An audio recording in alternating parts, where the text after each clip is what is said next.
میرے محترم بھائیوں بہنوں دوستوں معزز سامعین، عمر رضی اللہ تعالیٰ عنہ جیسے آدمی جو تلوار لے کر قتل کو چلے گئے، رات کو جب ہمارے نبی نفلوں میں قرآن پڑھتے تو وہ پردے کے پیچھے کھڑے ہو کے سنا کرتے تھے۔ تو ایک رات آپ پڑھ رہے تھے الحاقۃ ما الحاقۃ وما ادراک ما الحاقۃ كذبت ثمود وعاد بالقارعة فأما ثمود فأهلكوا بالطاغية وأما عاد فأهلكوا بريح صرصر عاتية، سورہ حاقہ۔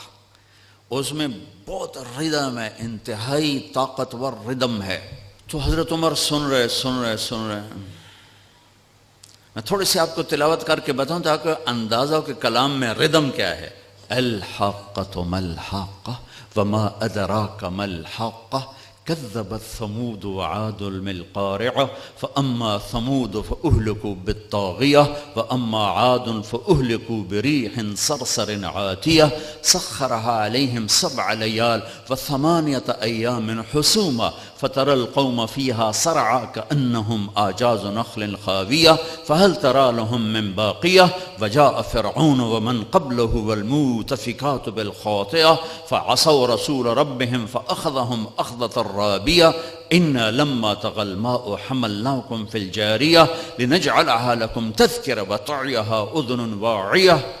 حضرت عمر سن رہے ہیں، آپ تو ردم نے تو آپ کو جھنجھوڑا ہے، مجھے جھنجھوڑا ہے، تو عمر تو اہل زباں ہیں، سن رہے ہیں۔ ایک دم کہنے لگے ما اشعرہ، میں نے آج تک ایسا شاعر نہیں دیکھا۔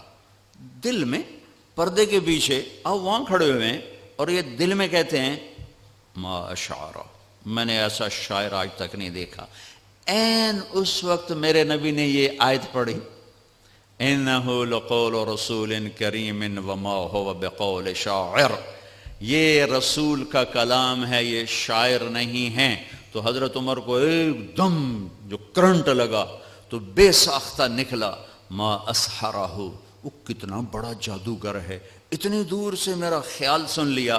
تو آپ نے اگلا جملہ پڑھا ولا بقول کاہن، یہ جادوگر بھی نہیں ہے، قلیلا ما تذکرون، تمہاری عقل پہ پردے پڑے ہوئے ہیں۔ حضرت عمر پہلے یہاں ہٹ ہوئے تھے۔ یہ ایک معجزہ ہے قرآن، اللہ کے واسطے تھوڑا سا ٹائم قرآن کے لیے آپ نکالا کریں۔ اے فیلاں پڑھ تھوڑی مت ماری جانتی، تھوڑا سا اس کو ٹائم دیں، اس کا حق ہے۔ اور بھی دکھ ہیں زمانے میں محبت کے سوا، راحتیں اور بھی ہیں وصل کی راحت کے سوا۔ ایک آپ کا کام اتنا بھیڑا سا ہے، لوگوں کی جیبیں خالی کرنا۔ پہلے مداری بڑے ہوتے تھے، وہ تماشا کرتے تھے اور کھڑے انڈے سے بچہ نکال دوں گا اور بچہ جمورا، تو اس بیچارے نے نا کو پیسے پوسے اکٹھے کر لیے تھے، تو اس نے ایک نیمو کاٹا اور اس کو یوں نچوڑ کے ختم کر، کہا جو اس میں سے رس نکالے گا ساری کمائی اس کو دے دوں گا۔ ایک پتلا بھیڑا جا بندہ آیا، اس نے یوں نچوڑا، آدھا پانی نکلا۔ اس نے کہا تو کی بلا ہے کہ میں انکم ٹیکس افسر ہوں، میں تو لوگوں نے نچوڑ دینا، تو کی شے؟ ایک آپ کا کام اتنا بھیڑا ہے، اوپر سے رویے اتنے برے ہیں، وہ بھی بددیانت ہیں، آپ کے دل میں بھی کھوٹ ہوتی ہے کہ میں بوجھا کتھو کپڑا ہے۔ یہ تاجر سمجھتے ہیں پیسے سے کام چلیں گے، جی کہتے ہیں پیسہ بچاؤ، اور کام تو اللہ کے چلانے سے چلتے ہیں۔ بے شک پیسہ اس کا ایک سبب اور ذریعہ ہے، یہ حلال کمائیں، آپ صحیح طریقے سے ان سے ٹیکس لو، کون روکتا ہے؟ ان کی کمائیاں حرام ہیں، آپ کا وصول کرنا ظلم و ستم ہے۔ حضرت عمر رضی اللہ عنہ بیت المال خزانہ تقسیم کر کے جھاڑو دے کے اسی کے اندر 2 نفل شکرانے کے پڑھا کرتے تھے، یا تعالیٰ شکر ہے جان چھوٹی اس سے۔ کچھ وقت قرآن کے لیے نکالا کریں، تھوڑا سا وقت، ہر زبان کا ترجمہ موجود ہیں، تھوڑا سا ٹائم، تھوڑا سا میرے لیے ہے، آپ کے لیے۔ اچھا آپ کہتے ہیں میں بہت بزی ہوں، تو پورے قرآن میں 89 دفعہ آیا ہے یا ایھا الذین آمنوا، اے ایمان والو۔ یہ صرف طارق جمیل سے بات ہے، زینب اور فاطمہ سے بات ہے اور غلام احمد سے بات ہے، اے ایمان والو۔ 89، 90 بھی پورا نہیں۔ یا ایھا الناس پوری دنیا سے بات ہو رہی، یا بنی آدم پوری دنیا سے بات ہو رہی، ٹھیک ہے۔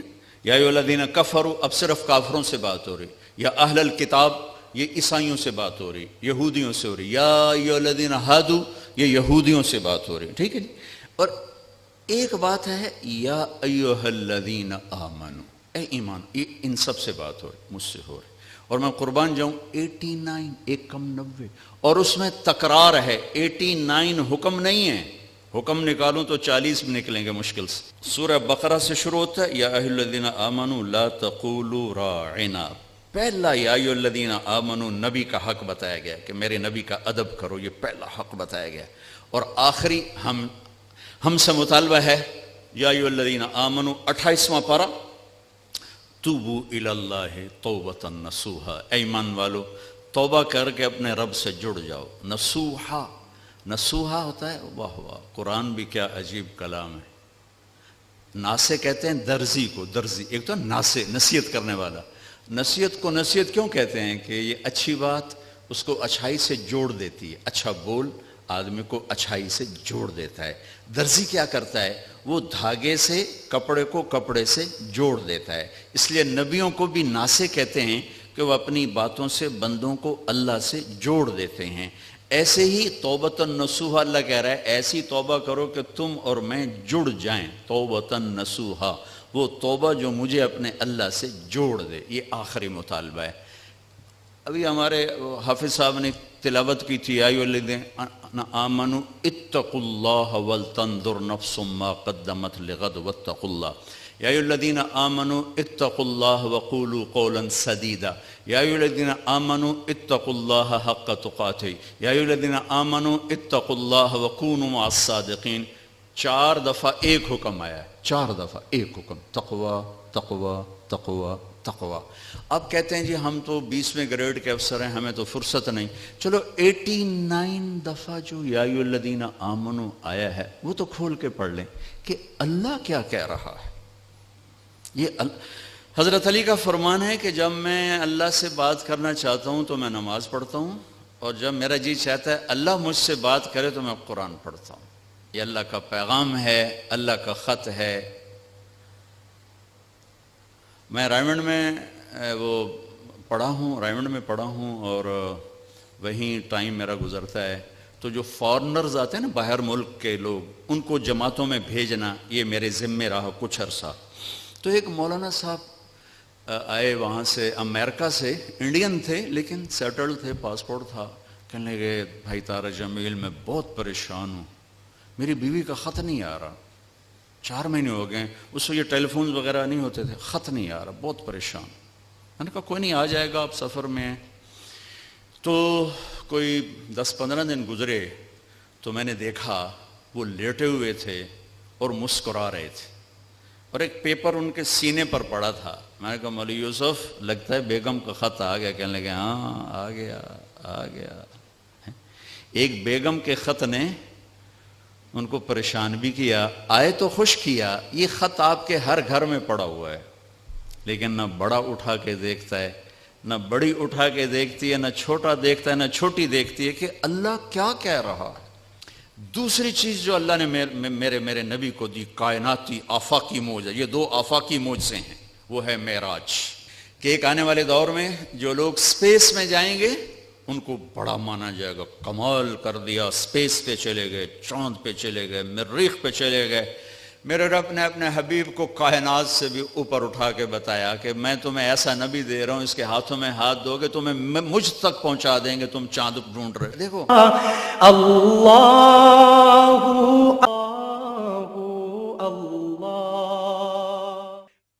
پہلی اوپن ہارٹ سرجری میرے نبی کی ہوئی ہے، تو اوپن ہارٹ سرجری ہو سکتی ہے، میرے نبی نے سوچ دی۔ وہ تو ہم زوال کا شکار ہوئے تو اور لوگ ہم سے لے گئے، ورنہ اوپن ہارٹ سرجری کا پہلا تصور میرے نبی کے سے شروع کیا گیا ہے کہ جب آپ کو معراج پہ لے جانے لگے، ام ہانی کے گھر سے آپ کو جبریل نے لیا اور حتیم میں آئے۔ حتیم وہ چھوٹی دیوار ہے جو بیت اللہ کے ساتھ، اس میں ایک خالی جگہ، یہ بیت اللہ کا اندر ہے۔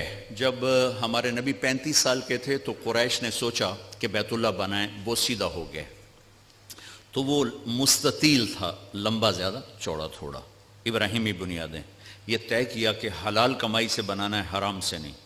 اچھا وہ پیسے اتنے بنے کہ یہ چوکور بنا اور اگلا حصہ رہ گیا، تو کہنے لگے بس بھائی جتنا ہے اتنا ہی بناؤ، تو وہ چوکور بنا کر اوپر چھت ڈالی اور یہ حصہ چھوڑ دیا کہ جب پیسے ہوں گے تو ہم یہ بیچ میں شامل کر لیں گے۔ یہ اللہ کی حکمت تھی، نہ پیسے ہوئے نہ وہ شامل ہوا، تاکہ غریب لوگ بھی اگر بیت اللہ کے اندر نماز پڑھنا چاہیں تو وہ جگہ ہے جہاں اگر آپ اندر ہیں، ہم تو بیت اللہ کی طرف منہ کر کے نماز پڑھتے ہیں نا، لیکن اگر آپ بیت اللہ کی طرف پشت کر کے حتیم کی طرف منہ کر کے نماز پڑھیں تو بھی آپ کی نماز ہو گئی ہے، چونکہ آپ بیت اللہ کے اندر ہیں۔ میں 2 دفعہ بیت اللہ کے اندر گیا، نماز پڑھی، لیکن وہ تو بڑے سفارشوں سے اور بڑے تعلقات سے، اور وہاں تو جو آدمی چلا جائے وہ بیت اللہ کے اندر ہے۔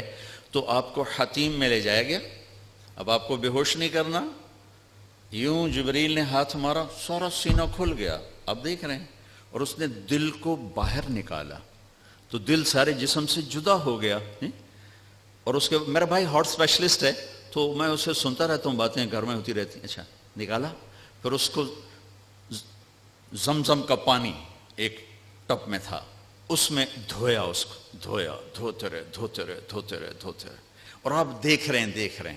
اس کے بعد ایک آسمان سے لائے تھے، وہ پورا نور کا ایک بھرا ہوا برتن تھا، پھر وہ سارا نور آپ کے دل میں انٹر کیا،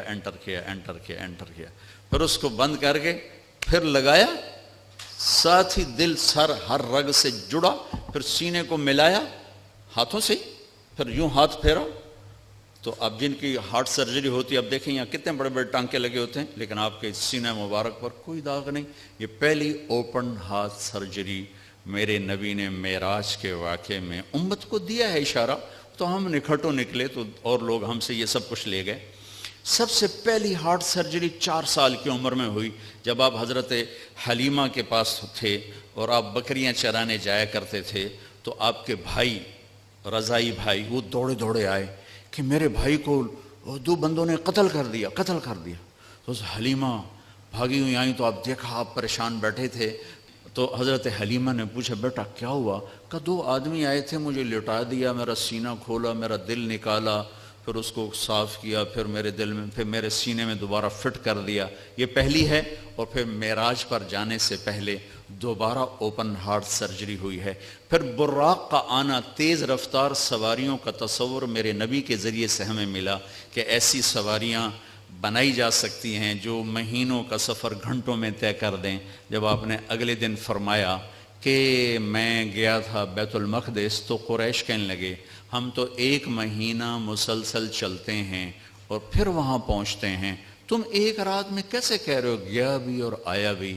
تو براق ایک سواری ہے جس کی تیز رفتاری سے ایک پیغام، میسج امت کو گیا کہ اگر تم اس کائنات کے علوم تک پہنچ جاؤ تو تم تیز رفتار سواریاں بھی بنا سکتے ہو۔ 650 کلومیٹر فی گھنٹہ کی رفتار سے جاپان نے ٹرین بنا لی۔ آپ کو ام ہانی کے گھر سے اٹھایا گیا، حضرت علی کی بہن، ان کے گھر میں آپ تشریف فرما تھے، اور سیدھا بھی اللہ لے جا سکتے تھے، سیدھا بھی لے جاتے، لیکن مکہ سے بیت المقدس لے جانے میں یہ اعلان تھا کہ اب بیت المقدس بھی مکہ کے تابع ہو گیا ہے، اب یہاں کا قبلہ بھی بیت اللہ ہو گیا ہے، یہاں جتنے نبی آئے وہ سب آپ کے تابع ہو گئے، لہٰذا وہاں پہلے سارے انبیاء موجود ہیں اور سب انتظار میں ہیں، اور آپ پہلی صف میں کھڑے ہوتے ہیں تو سب ایک دوسرے کو دیکھ رہے ہیں کہ اب امامت کون کرائے گا، تو جبریل آپ کا ہاتھ پکڑ کے آپ کو مصلی پر کھڑا فرماتے ہیں، آپ 2 رکعت نماز ادا فرماتے ہیں، اور آپ کے پیچھے 1.25 لاکھ نبی نماز پڑھ کر یہ اعلان کرتے ہیں کہ ہماری نبوت آپ کے قدموں پہ قربان ہو گئی، اب ہمارے لیے بھی آپ ہی نبی ہیں، ہمارے لیے بھی آپ ہی نبی ہیں۔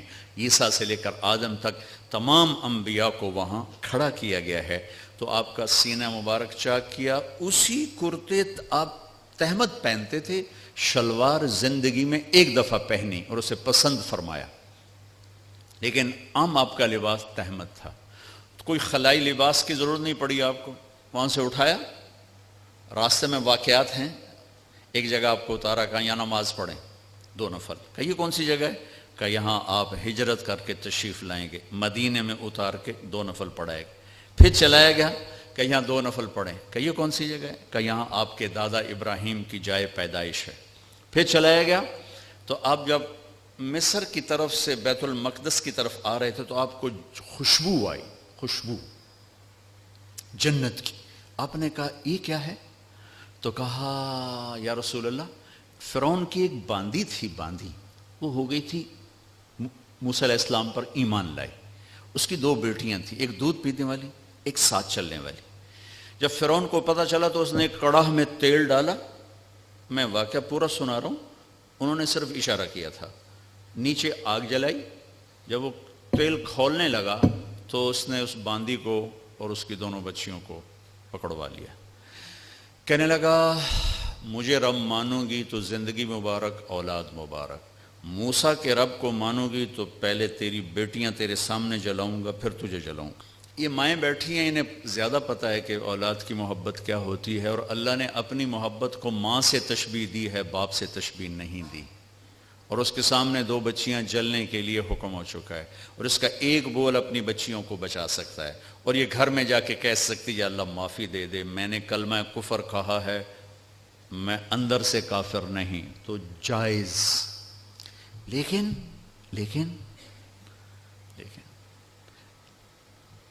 ایک شاعری زبان پہ آ گئی ہے، ہماری اپنی زبان کی ہے، بدنی توڑے پلے پوے نہ پوے تجھے سن لوے آجے. عاشق ہوں میں عشق کماں میں دل رکھیں وانگ پہاڑاں ہو، سہ بدیاں ہزار علامیں کر جانے باغ بہاراں ہو. منصور جے چک سولی دتے جڑے واقف کل اسراراں ہو، سجدیوں سر چائیں نہ باہو توڑے کافر کہن ہزاراں ہو. عاشق سوئی حقیقی جڑا قتل معشوق دے مننے، سر نو جوڑے تے مکھ نہ موڑے بھویں 100 تلواراں کھنے. سچا عشق حسین علی دا باہو سر دتے تے راز نہ بھنے. تو اس باندی نے کہا فرعون 2 ہیں، 100 ہوتی تو یہاں جلا دیتی اللہ کے نام پر. اس کو غصہ چڑھا، اس نے بڑی کو پکڑوایا اور یوں ڈالا. وہ چیختی رہی، مچھلی کی طرح تل گئی. پھر چھوٹی کو کھینچا اور اس کے سامنے یوں ڈال دیا، اس کی تو آہ بھی نہ نکلی. جب اس کو کھینچا تو نے کہا میری ایک خواہش. کیا؟ کہ جب میں بھی جل جاؤں تو ماں بیٹیوں کو جدا نہ کرنا، ہماری ہڈیاں کٹھی دفن کرنا کہیں. فرعون نے کہا ہاں ہو جائے. کود گئی وہ بھی، ان کی ہڈیاں نکال کے ایک جگہ دبا دی گئیں. یہ واقعہ ہے. اب میرے نبی وہاں سے گزرتے ہیں، مصر قریب ہوتا ہے، آپ کو جنت کی خوشبو آتی ہے تو آپ فرماتے ہیں یہ خوشبو کہاں سے ہے؟ تو جبریل کہتے ہیں یا رسول اللہ جہاں فرعون کی باندی اور اس کی بیٹیوں کی ہڈیاں دفن ہیں، جس دن یہ دفن ہوئی تھیں اس دن سے آج تک اور قیامت تک یہ خوشبو اسی طرح اٹھتی رہے گی، کائنات مہکتی رہے گی. آگے میری بات ہے اور یہ پیغام جاتا رہے گا کہ یہ بھی زندگی کا ایک انداز ہے اور یوں بھی زندگی گزاری جاتی ہے. جو کسی مقصد کے لیے جیتے ہیں اور مقصد پر مرتے ہیں وہ حسین بن جاتے ہیں، اور جو صرف پیسے پر جیتے ہیں اور پیسے پر مرتے ہیں وہ یزید بن جاتے ہیں. میری تاریخ گواہ ہے کہ اللہ نے اپنے قریب ترین لوگوں کو نیزوں پہ چڑھا دیا اور بدماشوں کو فرعون بنا کے تخت پہ بٹھا دیا. ہم کربلا محرم آتا ہے تو ہم سب حسین کے لیے روتے ہیں، محرم جاتا ہے تو سب یزیدی لبادے میں ہوتے ہیں. یہ کون سی تعذیب ہے، یہ کون سا کمال ہے، یہ کون سا ایمان ہے. پھر آپ کو بیت المقدس اتارا گیا، براق باندھ دیا گیا. دنیا دارالاسباب ہے، نبی کو اسباب دیے گئے، سواری پر لایا گیا، سواری پر. جب آگے جانا ہے تو اوپر والا جہان اسباب کا جہان نہیں ہے، وہ قدرت کا جہان ہے. تو براق وہاں باندھ دیا گیا اور اگلا سفر اب براق کے بغیر نہیں. 2 نفل پڑھائے گئے. اچھا ایک اور عجیب واقعہ یاد آ گیا. اس رات بیت المقدس کا دروازہ بند کرنے کی پوری کوشش کی چوکیدار نے، دروازہ نہیں بند ہوا. تو اس نے مستری بلائے کہ یہ دروازہ نہیں بند ہو رہا، اور اپنے بڑے پادری کو بلایا کہ حضرت یہ دروازہ نہیں بند ہو رہا. تو مستریوں نے کہا کہ وہ ڈاٹ ہوتی تھی نا، ڈاٹ، کہ وہ تھوڑی سی نیچے آ گئی ہے، وہ اس نے پریشر اوپر ڈال دیا تو دروازہ بند نہیں ہوگا، صبح ٹھیک کر دوں گا. وہ جو بڑے پادری تھے نا، انہوں نے کہا بیٹا یہ ڈاٹ کا چکر نہیں، آج آخری نبی کی آمد ہے یہاں، یہ اس وجہ سے ان کے اکرام میں یہ دروازہ کھلا ہوا ہے، صبح خود ہی ٹھیک ہو جائے گا. یہ پادری بعد میں ایمان لے آئے تھے جب اللہ کے نبی نے دعوت نامہ بھیجا تھا، پھر ان کو عیسائیوں نے قتل بھی کر دیا تھا۔ وہاں آپ نے 2 نفل پڑھے۔ اب آپ نے اوپر جانا ہے تو مکہ سے بیت المقدس تک آپ بشریت میں ہیں، اور پھر یہاں سے اوپر جاتے ہیں تو سبحان الذی اسری بعبدہ، قرآن کی واحد سورہ جو سبحان سے شروع ہو رہی، سبحان الذی اسری، لفظ سبحان۔ سبحان میں کیا پیغام ہے کہ اللہ تمہارے قوانین سے پاک ہے، تمہارے مادی قوانین سے پاک ہے۔ مادے کا قانون یہ ہے کہ اس لباس میں کوئی سپیس میں نہیں جا سکتا، مادے کا قانون یہ ہے کہ اس لباس میں سپیس میں جاتے ہی پھٹ جائے گا، چونکہ جو ہمارے اوپر ہوا کا پریشر ہے، جب ہوا سے اوپر جائیں گے اور پریشر ریلیز ہوگا تو ہم خود بم بن کے پھٹ جائیں گے۔ ہر مرد عورت کے اوپر 280 من ہوا کا پریشر ہے، اس پریشر کو روکنے کے لیے ہمارے اندر پریشر ہے۔ جب ہم اوپر جائیں گے تو دھڑوں ایک دھماکہ ہوگا، چونکہ اوپر سے ہوا ہٹے گی تو ہم پھٹیں گے۔ اس پریشر کو مصنوعی طور پر راکٹ میں کریٹ کیا جاتا ہے لباس کے اندر، اس کے اندر، تب ہم اوپر جاتے ہیں کہ تمہارا رب ان سارے قوانین سے پاک ہے، سبحان سبحان۔ اوپر جانے کے لیے آسرا چاہیے، جبریل نہیں نہیں نہیں، جبریل کا آسرا بھی نہیں چاہیے، سبحان تمہارے قانونوں کا محتاج نہیں ہے۔ اتنی لمبی کائنات میں رات کے اندر سفر پورا ہو جائے گا، کیسے ہوگا؟ نہیں ہو سکتا۔ ہو سکتا ہے، کیوں؟ سبحان کہ تیرا رب زمان کا بھی مالک ہے، مکان کا بھی مالک ہے۔ ٹائم کو روکنا، زمانے کو روکنا، مکان کو روکنا تمہارے لیے ناممکن ہے، تیرے رب کے لیے ممکن ہے۔ آئنسٹائن مر رہا تھا تو کسی نے کہا تیرے جیسا سائنسدان بھی مر رہا ہے، کہنے لگا ہاں، ٹائم سے باہر نکال دو تو میری موت نہیں ہوگی، موت سے بچ جاؤں گا، اور ٹائم سے باہر مجھے کون نکالے گا؟ اللہ نکال سکتا ہے، اللہ نکال سکتا ہے کہ وہ ٹائم کا بنانے والا ہے، وہ زمانے کا بنانے والا ہے، وہ وقت کا بنانے والا ہے۔ سبحان، صرف ایک صورت ہے جو سبحان سے شروع ہوتی ہے، سبحان، اور اس سبحان کے اندر یہ سارے پیغام ہے۔ پاک ذات، بے عیب ذات، تمہارے قوانین سے بالا تر ذات، تمہاری سوچ سے بالا تر ذات، الذی اسری بعبدہ۔ قریش کہنے لگے تم کیسے جا سکتے ہو؟ اللہ نے جواب دیا یہ تھوڑا ہی گئے تھے، میں لے کر گیا تھا۔ قریش نے کہا بغیر سواریوں پر اتنا وقت لگ جاتا ہے، تم بغیر سواری کے کیسے چلے گئے آ گئے؟ تو اللہ نے کہا یہ نہیں گئے، اسری بعبدہ، میں لے کر گیا، میں لے کر گیا۔ اللہ اللہ اللہ اللہ اللہ۔ اور یہاں الف اور با کا جو جوڑ ہے، اسری اور بعبدہ، الف اور با، عربی گرامر میں اگر الف ہو تو با کی ضرورت نہیں، اسری عبدہ ہوگا، ٹھیک ہے؟ اور اگر با ہو تو الف کی ضرورت نہیں، سرا بعبدہ ہوگا۔ میری بات واضح ہوئی ہے نا؟ الف ہو نا، با کی ضرورت نہیں، اسری عبدہ، اور اگر با ہو تو الف کی ضرورت نہیں، سرا بعبدہ۔ یہ الف اور با کا جوڑ کیوں ہے؟ یہ بتانے کے لیے کہ میں اللہ خود اپنے نبی کو لے کر گیا، اور بعبدہ ہی میں کیا اشارہ ہے؟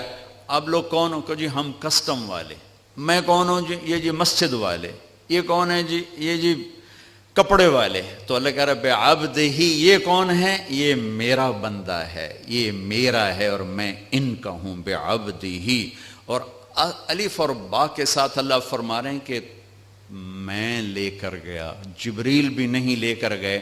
اوپر کا جو آپ نے سفر کیا ہے وہ جبریل کا ہاتھ پکڑ کے نہیں، ان کے کندھوں پر بیٹھ کر نہیں، ان کے پروں پر بیٹھ کر نہیں، اللہ کی قدرت کن کے ساتھ آپ جبریل کے ساتھ گئے ہیں، تو ملکیت کا لباس آپ کو پہنایا گیا اور اپنے ساری فضا کو پار کیا۔ آج یہ سائنس کا نیا علم آیا ہے کہ اگر کوئی سواری ٹائم کی رفتار سے زیادہ ہو جائے تو ٹائم اس کے لیے زیرو ہو جاتا، ٹائم زیرو ہو جاتا۔ اگر 1,86,000 میل پر سیکنڈ سے کوئی سواری زیادہ تیز ہو جائے تو ٹائم اس کے لیے زیرو ہو جاتا ہے. یہ آج کے امکانیات بتائے جا رہے ہیں. اور یہ میرے نبی کا سفر اسپیس کو، راکٹ کو، شٹل کو، ہر چیز کے لیے راستہ دے رہا ہے کہ یہ ہو سکتا ہے، یہ ہو سکتا ہے. خلائی تسخیر ہو سکتی ہے، خلائی سیاروں تک جانا ہو سکتا ہے. لیکن آپ کی پہلی منزل پہلا آسمان آدم علیہ السلام نے استقبال کیا. دوسرا آسمان یحییٰ علیہ السلام، زکریا علیہ السلام، عیسیٰ علیہ السلام نے استقبال کیا. تیسری منزل یوسف علیہ السلام، تیسرا آسمان. چوتھی منزل ادریس علیہ السلام، چوتھا آسمان. پانچویں منزل ہارون علیہ السلام، پانچواں آسمان. چھٹی منزل موسیٰ علیہ السلام، چھٹا آسمان. ساتویں منزل، ساتواں آسمان ابراہیم علیہ السلام. ہر آسمان پر نبی کھڑے ہوتے تھے پھولوں کے ہار لے کر. یہ میرا اضافہ ہے استقبال کے لیے. اور ہر نبی کہتے ہمارے بھائی آ گئے، ہمارے نبی آ گئے، ہمارے بھائی آ گئے، ہمارے نبی آ گئے. اب ساتویں آسمان پر پہنچے تو ریسیپشن کوئی نہیں. جب میں ابھی آیا تو سارے آپ کے افسران وہاں کھڑے ہوئے تھے. ریسیپشن ساتویں آسمان پر ایک بڑے میاں، ایک بیت اللہ ہے، اس کی یوں ٹیک لگا کر نہ بیٹھے ہوئے اور اس طرح ہاتھ رکھ کے بیٹھے ہوئے، سفید داڑھی یہاں تک آ رہی، اور اس بیت اللہ کا طواف ہو رہا ہے، فرشتے طواف کر رہے. آپ پوچھتے ہیں یہ بڑے میاں کون ہیں، یہ بزرگ کون ہیں؟ تو جبریل کہتے ہیں یہ آپ کے دادا ابراہیم علیہ السلام ہیں. اگر اللہ چاہتے تو ابراہیم بھی کھڑے ہوتے وہاں، چونکہ مرتبہ تو ہمارے نبی کا بڑا ہے، رشتہ ابراہیم کا بڑا ہے، مرتبہ ہمارے نبی کا بڑا ہے. لیکن ان کو بٹھایا، ان کو چلایا. یہ میری بات آپ غور سے سنیے گا. ان کو بٹھایا، ان کو چلایا. ساری کائنات حضرت ابراہیم علیہ السلام سے بھر جائے، ہمارے نبی کے برابر نہیں ہو سکتے. ساری کائنات ملائکہ سے بھر جائے، ہمارے نبی کے ایک بال کے برابر نہیں ہو سکتے. جس کو اللہ حبیب بنائے وہ کیا ہوگا؟ جس کے چہرے کی قسمیں والضحیٰ، جس کی زلفوں کی قسمیں واللیل اذا سجا، جس کے شہر کی قسم وہذا البلد الامین، جس پر اتری کتاب کی قسم قاف والقرآن المجید، جس کی جان کی قسم لعمرک انہم لفی سکرتہم یعمہون، جس کا وکیل صفائی بن کے قسم والنجم اذا ہوا ما ضل صاحبکم وما غوا، جس کو تسلیاں دینے کے لیے قسم والضحیٰ واللیل اذا سجا ما ودعک ربک وما قلا، جس کے بول کی قسم وقیل ہی یا رب ان ہؤلاء قوم لا یؤمنون، جس کو رحمت للعالمین کا ٹائٹل وما ارسلناک الا رحمت للعالمین وما ارسلناک الا کافۃ للناس بشیر ونذیرا، جس سے اللہ لاڈ سے کبھی محمد، کبھی احمد، کبھی ماہی، کبھی حاشر، کبھی عاقب، کبھی فاتح، کبھی خاتم، کبھی ابو القاسم، کبھی طٰہٰ، کبھی یاسین، کبھی مزمل، کبھی مدثر، کبھی شاہد، کبھی مبشر، کبھی نذیر، کبھی داعی اللہ، کبھی سراج منیر. دیکھو تو صحیح اللہ کیا لاڈ کر رہا ہے اپنے نبی کے ساتھ. یہ بیت اللہ کی دیوار ہے ساتویں آسمان، یہ ایک بڑے میاں بیٹھے ہوئے ہیں اور یہ کائنات کی عظیم ہستی آتے ہیں اور یہ ادھر جا رہے ہیں، وہ ادھر نہیں آ رہے کہ یہ باپ ہیں، یہ بیٹے ہیں. اور اس آگے جانے میں باپ کو عزت دینی ہے اور بیٹے نے گھٹنوں کو چھونا ہے اور امت کو پیغام دینا ہے کہ رشتوں کا تقدس ہمیشہ باقی رکھنا ہوگا، چاہے آخری نبی ہی کیوں نہ ہو، چاہے آخری رسول ہی کیوں نہ ہو. رشتوں کو تولا نہیں جا سکتا، ناپا نہیں جا سکتا، پیسوں پہ نہیں تولنا. رشتہ رشتہ ہوتا ہے. یہ چلے، وہ کھڑے ہوئے. سارے نبیوں نے کہا بھائی آ گئے. ابراہیم نے کہا میرا بیٹا آ گیا، میرا بیٹا آ گیا، میرا بچہ آ گیا. میرے نبی آ گئے. نبی بھی کہا میرے نبی آ گئے. وہ کہا میرا بیٹا آ گیا، میرا بچہ آ گیا. پھر گلے لگایا، پھر ماتھا چوما. یہ کسی نے نہیں کیا، یہ ابراہیم نے کیا. گلے لگایا، ماتھا چوما، آگے روانہ کیا. ایک پیغام ڈیلیور کیا کہ میرے نبی آپ اتنے مقام کے ہو کر بھی اپنی امت کو پیغام دیں کہ اپنے باپ کے آگے سر جھکائیں. اپنی امت کو پیغام دیں کہ ماں باپ کے رشتے کے سامنے اولاد کو بھی جھکنا پڑتا ہے. ابراہیم ملے اور اب جانے لگے تو کہا بیٹا اپنی امت کو میرا سلام کہہ دینا. سبحان اللہ، یہ رشتہ بہت گہرا تھا نا، کہ اپنی امت کو میرا سلام کہنا، اور انہیں کہنا جنت خالی زمین ہے اور اس کے باغ باغیچے سبحان اللہ الحمدللہ لا الہ الا اللہ اللہ اکبر ہیں، جتنا کہیں گے اتنے درخت وہاں لگتے جائیں گے.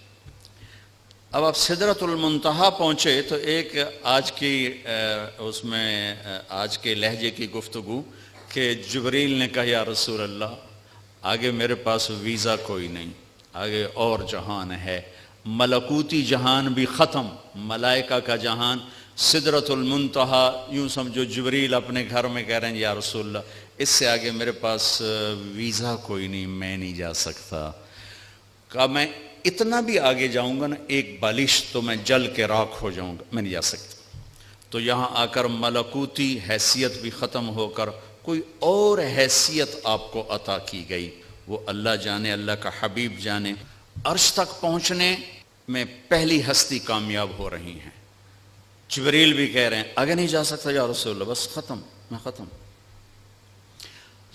عرش پہلی دفعہ اس کے دروازے کسی ہستی کے لیے کھل رہے ہیں اور آپ کے قدم عرش پہ پڑ رہے ہیں، اور چوتھی منزل آپ کی اللہ اور حبیب اللہ ہیں کہ اللہ نے سارے پردے ہٹا کر اپنا آپ دکھا کر کہا السلام علیک ایھا النبی ورحمۃ اللہ وبرکاتہ. اے میرے محبوب آپ کا رب آپ کو سلام پیش کرتا ہے. اور یہاں حبیب اور حبیب اللہ میں ملاقات ہے. ثم دنا فتدلی فکان قاب قوسین او ادنا. یہ لفظ آپ نے سنا ہوگا قاب قوسین، قاب قوسین. میں آپ کو آج اس کی تصویر بنا کے دکھاتا ہوں کہ قاب قوسین کا مطلب کیا ہے. عربوں میں اکثر لڑائی ہوتی رہتی تھی، جب ان میں صلح ہوتی تھی تو قبیلوں کے سردار کٹھے ہوتے تھے اور صلح ہو رہی. صلح کیسے ہوتی تھی؟ یہ ایک کمان ہے عرب سردار کے ہاتھ میں، یہ دوسری کمان ہے دوسرے عرب سردار کے ہاتھ میں، ان دونوں کی لڑائی ہے. یہ دو عرب سردار ان میں صلح کروا رہے ہیں، یہ دو ساتھ ان کے اس صلح کو پورا کرنے کے لیے آ رہے ہیں.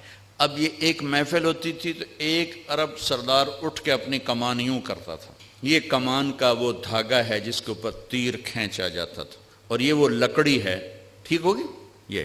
اب یہ یوں آ کر اپنی کمانوں کے سرے یوں ملا دیتے تھے.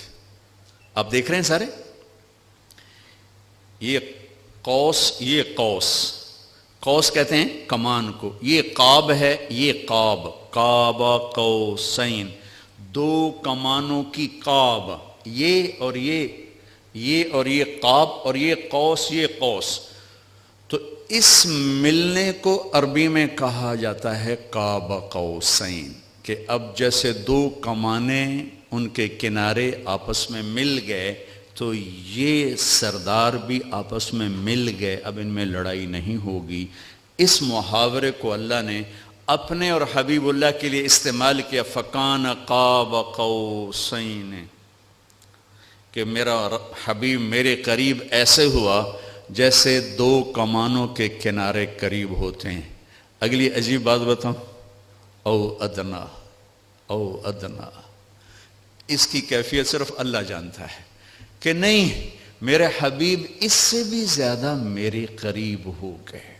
میرے بھائیوں، اس ہستی کو آئیڈیل بنا کے چلو، مزے کرو گے اللہ کی قسم، اور آپ کی نسلیں مزے کریں. اگر آپ لوگوں کی جیبوں پہ ڈاکے ڈالتے رہے، نہ آپ سکھی رہو گے نہ آپ کی نسلیں سکھی رہیں گی. 60 کی دہائی کے ایک چیئرمین پورے مغربی پاکستان کے ہمارے قریبی رشتہ داروں میں تھے، انہوں نے حرام دولت کے ڈھیر لگا دی، پھر اچانک مر گئے. ایک دن ان کا بڑا بیٹا کہہ رہا تھا کاش ہمارا باپ ہمارے لیے حرام کٹھا نہ کرتا تو کوئی خوشی کا دن ہم بھی دیکھ لیتے.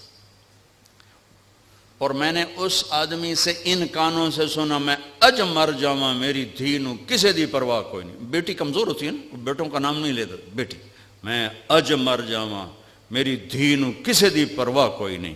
آئے ہائے ہائے، اس کا بیٹا کہہ رہا تھا کاش ہمارا باپ ہمارے لیے حرام کٹھا نہ کرتا تو کوئی خوشی کا دن ہم بھی دیکھ لیتے. پیٹ پہ پتھر باندھ لیے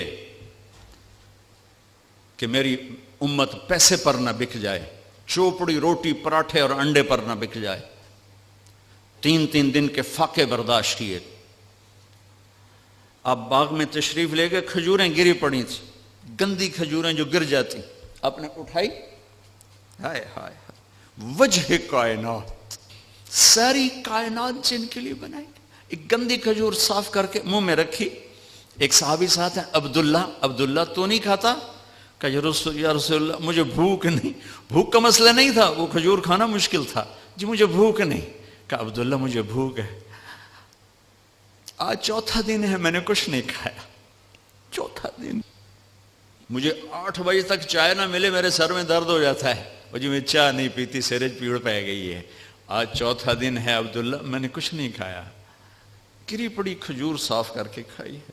کسٹم والوں کو پیغام دیا ہے، پیسہ سب کچھ نہیں ہوتا ہے، انسانیت بہت بڑی معراج ہے. اللہ کا ترازو پیسوں کو نہیں تولے گا، تیرے کردار کو تولے گا، تیری سچائی کو تولے گا، تیری دیانت کو تولے گا. اللہ اور حبیب اللہ کی ملاقات ہے، قاب قوسین او ادنی. پھر وہاں سے آپ کی واپسی ہوئی ہے تو 50 نمازیں لے کر واپس آئے. میں اللہ پہ قربان جاؤں، اللہ نے 5 دینے تھیں، 50 کیوں دی ہیں؟ نماز کی اہمیت بتانے کے لیے کہ نماز بڑی عظیم چیز ہے. آگے آپ نے کچھ کہا ہی نہیں، چپ کر کے واپس آ گئے. تو میں نے کہیں پڑھا نہیں، لیکن مجھے لگتا ہے اللہ نے 6 آسمان پہ موسیٰ علیہ السلام کو کھڑا کر دیا، ہوگا چونکہ پڑھا ہوا نہیں، وجدان ہے. یا رسول اللہ، اللہ کی ملاقات کیسی رہی؟ بہت اچھی رہی. کیا ملا؟ کہ 50 نمازیں. کہا توبہ یا رسول اللہ، یہ کون پڑھیں گے؟ اب واپس جا کے تھوڑی کم کروائیں. واپس گئے، 5 کٹ. پھر آگے موسیٰ کھڑے تھے، کتنی؟ 5. نہیں یا رسول اللہ، واپس جائیں. پھر 5. 9 چکر لگے، آنا جانا 5. صرف یہ بتانے کے لیے کہ کسٹم والوں، نماز بھی ایک بہت بڑا حکم ہے. جب 5 رہ گئیں تو موسیٰ علیہ السلام نے پھر کہا واپس جائیں، کوئی نہیں پڑھیں گے. آپ نے کہا مجھے شرم آتی ہے، اب 5 کم ہو رہے ہیں، اب جاؤں گا تو 5 کم ہو گئیں تو پیچھے کیا بچا؟ میں نہیں جاتا. تو کہنے لگے چلو ٹھیک. میری امت پہ 2 نمازیں فرض تھیں، انہوں نے کوئی نہ پڑھی. یہ کسٹم والے 5 کتھوں پڑھنے نے، ایک نہیں پڑھنی، 5 کتھوں پڑھنی. میں کہا نہیں میں نہیں، بس اب ٹھیک ہے. یہ پھر غیب سے آواز آئی اوپر سے، میرے حبیب آپ نے 5 قبول کی، ہمارے ہاں 50 ہی ہیں، آپ کی امت 1 پڑھے گی 10 لکھی جائیں گی، 1 پڑھے گی 10 لکھی جائے گی. تو یہ وہاں سے تحفہ لے کر آئے. وَلَقَدْ رَآهُ نَزْلَةً أُخْرَى عِنْدَ سِدْرَةِ الْمُنْتَهَى. پھر واپسی پہ جبریل سے پھر آپ کی ملاقات ہوئی. پھر وہاں سے واپس آئے اور پھر بیت المقدس پہنچے. پھر وہاں سے براق پہ سوار ہوئے اور صبح نہیں، اسی وقت آپ کے سردی کا زمانہ تھا، بستر کی گرمائش ابھی ختم نہیں ہوئی تھی کہ آپ واپس اپنے بستر پر تشریف لے آئے. صبح آپ نے حضرت خدیجہ سے کہا یہ ہوا ہے، میں بتانا چاہتا ہوں. وہ ڈر گئے، یا رسول اللہ لوگ تو بہت جھٹلائیں گے. کہا جھٹلائیں، جو مرضی کریں، میں بتانا چاہتا ہوں. آپ حرم میں تشریف لائے اور آپ نے یہ اعلان کیا میرا رات یہ سفر ہوا. تو ایک آدمی بھاگا، وہاں سے بھاگا آیا ابو بکر کے پاس. ابو بکر، اگر ایک آدمی یوں کہے میں راتوں رات فلسطین بیت المقدس گیا، پھر اوپر گیا، پھر اسی رات واپس آ گیا، تم مانو گے؟ تو ابو بکر نے کہا کہنے والا کون ہے؟ کہا کہنے والا تیرا ساتھی ہے. کہا پھر میں مانتا ہوں. یہاں سے آپ کو صدیق کا ٹائٹل ملا. صدیق، لکل امت صدیق، ہر امت کا ایک صدیق ہے. میری امت کا صدیق ابو بکر ہے. میں صرف اتنا کہوں گا، کچھ ٹائم نکال کر اپنے نبی کی سیرت پڑھیں، قرآن پڑھیں. میں آپ کو مسائل بتانے نہیں آیا تھا، صرف اپنے نبی کی زندگی کے چند پہلو بتانے آیا تھا. آگے آپ کے اندر میں ایمان والا ایک بیٹھا ہوا ہے، پورا ایک فرد اندر بیٹھا ہوا ہے. ایک غلام محمد یہ کپڑوں میں ہے، ایک طارق جمیل کپڑوں میں ہے، ایک اس کے اندر ہے جو کبھی خطا نہیں کھاتا، کبھی غلط مشورہ نہیں دیتا، ہمیشہ سچ بولتا ہے، ہمیشہ صحیح کہتا ہے، ہمیشہ صحیح بات کرتا ہے، صحیح قبول کرتا ہے، غلط کو رد کرتا ہے. میں اسے تھپکیاں دے کے سلا دیتا ہوں، چپ کر سارا جہان کر رہا ہے، تو کی تاں کی ہو گیا. وہ چلاتا رہتا ہے، وہ غلط ہو رہا ہے. میں کہتا ہوں بکواس نہ کر، میں نے بچے پالنے ہیں، میں نے ان کے گھر بنانے، میں ان کی فیسیں قسطیں بھرنی، میں نے ان کے فیوچر کو سنوارنا ہے، تو مجھے کیا سنا رہا ہے، سارا جہان کر رہا ہے، میں نے کر دیا تو کیا ہو گیا۔ یہ جنگ چلتی رہتی ہے، یہ اندر سسٹم ایمان، کتنا ہی ایمان کو گرا کے رکھ دو، وہ آواز لگاتا ہے، وہ صدا دیتا ہے، جو سن لیتا ہے وہ بیدار ہو جاتا ہے، جو نہیں سنتا پھر وہ موت پہ بیدار ہوتا ہے، پھر وہ بیداری کام نہیں آتی۔ حضرت علی کا فرمان ہے الناس نیام اذا مات انتبہوا، لوگ سوئے ہوئے ہیں، جب موت آئے گی آنکھ کھلے گی۔ خوش قسمت ہے جو مرنے سے پہلے آنکھ کھول کے دیکھ لے کہ یہ حق ہے اور یہ باطل ہے، یہ سچ ہے، یہ جھوٹ ہے۔ میرے نبی نے فرمایا میرا امتی ہر عیب کر سکتا ہے، ایک جھوٹ نہیں بول سکتا، ایک دھوکہ نہیں دے سکتا۔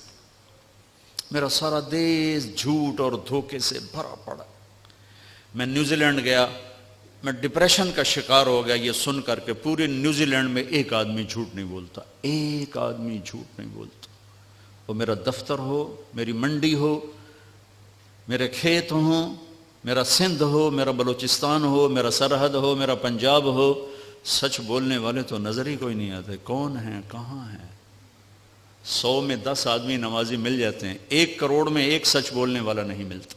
سچائی، دیانتداری، راست بازی، رزق حلال کھانے والوں کے گھر میں کبھی شام نہیں ہوتی، اور دھوکہ اور فراڈ اور فریب اور جھوٹ اور رشوت والے گھر میں کبھی صبح نہیں ہوتی۔ اگر میرے اللہ کے ہاتھ میں طاقت ہے تو یہ قانون کوئی نہیں بدل سکتا۔